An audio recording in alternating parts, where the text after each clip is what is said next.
আজ সারা দিন ব্যাপী সোশ্যাল মিডিয়ায় মাননীয় প্রধানমন্ত্রী তার কন্যাকে নিয়ে যে ধরনের ধারাবাহিকভাবে নোংরা অশ্লীলের চূড়ান্ত মাত্রায় যখন উপনীত হয়েছে, সেই পর্যায়ে ছাত্র দলের এই হাজার হাজার নেতাকর্মীরা তার প্রতিবাদ জানিয়েছে, কিন্তু সেই প্রতিবাদের ভাষা ছিল পুরোপুরি গণতান্ত্রিক।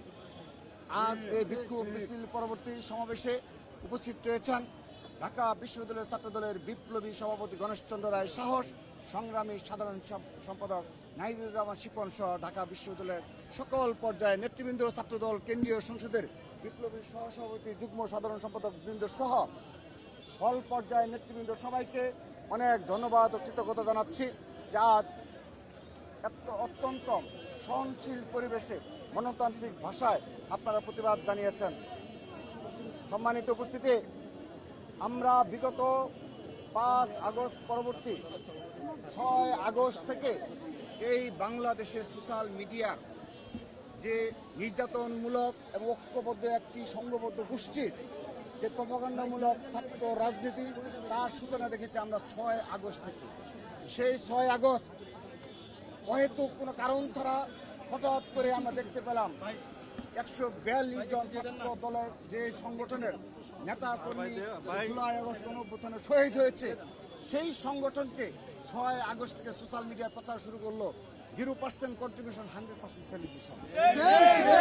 আমাদেরকে 6 আগস্ট থেকে 2024 থেকে বলা হলো আমাদের নাকি 0% কন্ট্রিবিউশন। তো এটি ছিল পূর্ব পরিকল্পিত, অর্থাৎ আমাদেরকে এই বাংলাদেশ থেকে যেভাবে হোক ষড়যন্ত্রমূলকভাবে ছাত্রদলকে যেভাবে হোক এই প্রপাগান্ডামূলক রাজনীতির মাধ্যমে এদেরকে ঘায়েল করা। আমরা দেখেন সেই 6 আগস্ট থেকে আজকের দিন পর্যন্ত হাজার হাজার মব হয়েছে, হাজার হাজার মিথ্যা প্রপাগান্ডামূলক ফটোকার্ড তৈরি করা হয়েছে। আপনারা অবগত থাকবেন, আমরা ছাত্রদল কেন্দ্রীয় সংসদ যদি 7 দিন ব্যাপী কোনো সমাবেশে না যাই, কোনো বক্তব্য না রাখি, তারপরে দেখবেন 1-2 দিন পর পর একটা মিথ্যা বানোয়াট ফটোকার্ড এমন অশ্লীল ভাষায় প্রচার করা হয়। এবং তারা কারা? যারা এভাবে সারা দেশব্যাপী ঐক্যবদ্ধভাবে, এবং আমি আবারও বলছি, বুয়েট, ঢাকা বিশ্ববিদ্যালয় সহ সকল শিক্ষা প্রতিষ্ঠানের যে সোশ্যাল মিডিয়া গ্রুপ রয়েছে, সেখানেও এই ধরনের বানোয়াট ফটোকার্ড অব্যাহতভাবে প্রচার করা হচ্ছে। বিগত প্রায় 2 বছরের অধিক সময় ছাত্রদল সর্বোচ্চ ধৈর্য সংযম প্রদর্শন করেছে। আমাদের ধৈর্যের চূড়ান্ত সীমা অতিক্রম আরও আগেই করেছি, তারপরও আমরা আমাদের সংগঠনকে নিয়ন্ত্রণ করতে সক্ষম হয়েছি। আপনারা দেখবেন আমরা বারবার ছাত্র দলের পক্ষ থেকে দুটো বিষয়ে ছাত্র শিবিরের প্রতি অনুরোধ জানিয়েছি, বিনীতভাবে নিবেদন জানিয়েছি যে আপনাদের গুপ্ত রাজনীতি কোথাও চলবে না, এই গুপ্ত রাজনীতি মেনে নেওয়া হবে না। আপনারা আপনাদের সংগঠনের পরিচয়ে আপনারা রাজনীতি করবেন, ওয়েলফেয়ার পলিটিক্স করবেন, মব করবেন, আপনার সংগঠনের পরিচয় মব করবেন, সমস্যা নেই। আমাকে দুটো গালি দিবেন, আমি জানবো যে ছাত্র শিবিরের অমুক দায়িত্বশীল পর্যায়ে নেতা আমাদেরকে গালি দিচ্ছে। একটি ভুয়া ফটোকার্ড দিবেন, আমরা জানবো যে ছাত্র শিবিরের অমুক এই ভুয়া কার্ড ফটোকার্ড প্রচার করছে। আমরা কিন্তু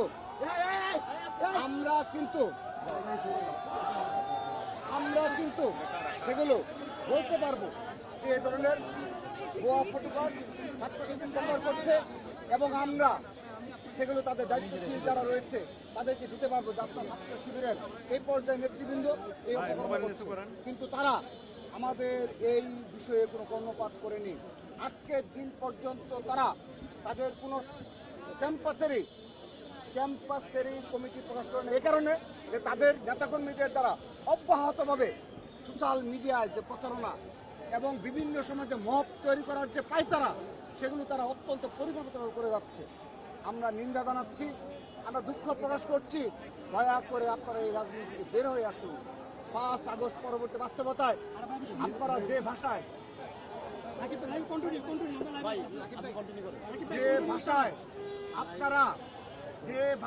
আপনারা আজ এই ধরনের পরিস্থিতি ক্রিয়েট করছেন, এগুলো কখনো কাম্য নয়।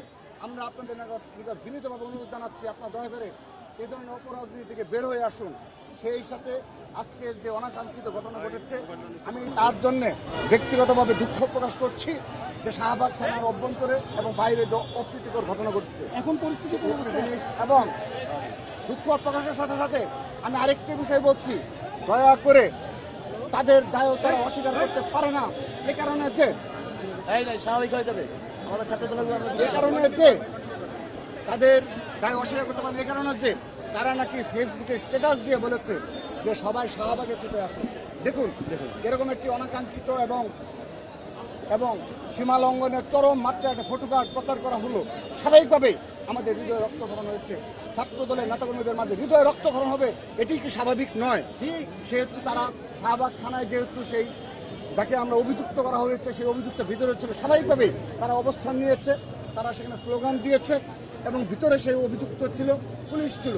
কিন্তু দেখেন অত্যন্ত পরিতাপের বিষয়, আর যারা আহত হয়েছে তারা সোশ্যাল মিডিয়ায় স্ট্যাটাস দিয়ে তারা সেখানে গিয়েছে এবং ওই আগের মতোই একটা মব ক্রিয়েট করার জন্য তারা চেষ্টা চালিয়েছে। আমরা তাদেরকেও বিনীতভাবে অনুরোধ করছি, দয়া করে এই ধরনের মব ক্রিয়েট করার যে পরিস্থিতিগুলো থাকে আপনি এড়িয়ে চলুন, দয়া করে রিকোয়েস্ট করছি। আপনাদের কেন সে সময় আপনাদের সাথে তো আমাদের যোগাযোগ রয়েছে, আপনারা তো বিভিন্ন সময় আমাদেরকে ফোন দিয়ে আজকেও আপনারা বিভিন্ন পর্যায়ে শিবির এবং শাসক দায়িত্ব যারা রয়েছে আমাদেরকে আমাদের সাথে যোগাযোগ করে পরিস্থিতি নিয়ন্ত্রণের আহ্বান জানিয়েছে। তারা অতি উৎসাহী হয়ে মাত্র 4 থেকে 5 জনকে এই ধরনের একটা মবের পরিস্থিতি ক্রিয়েট করলো। আমি তাদের প্রতি অনুরোধ জানাচ্ছি, দয়া করে এই ধরনের রাজনীতি থেকে আমরা বের হয়ে আসবো। এবং আমি আবারও দুঃখ প্রকাশ করছি এবং সাংবাদিকরাও যারা সামান্য অনাকাঙ্ক্ষিত পরিস্থিতি হয়েছে তাদের বিষয়েও আমরা পরবর্তী পদক্ষেপ নেব, সেই ধন্যবাদ জানিয়ে সবাইকে বিদায় নিচ্ছি।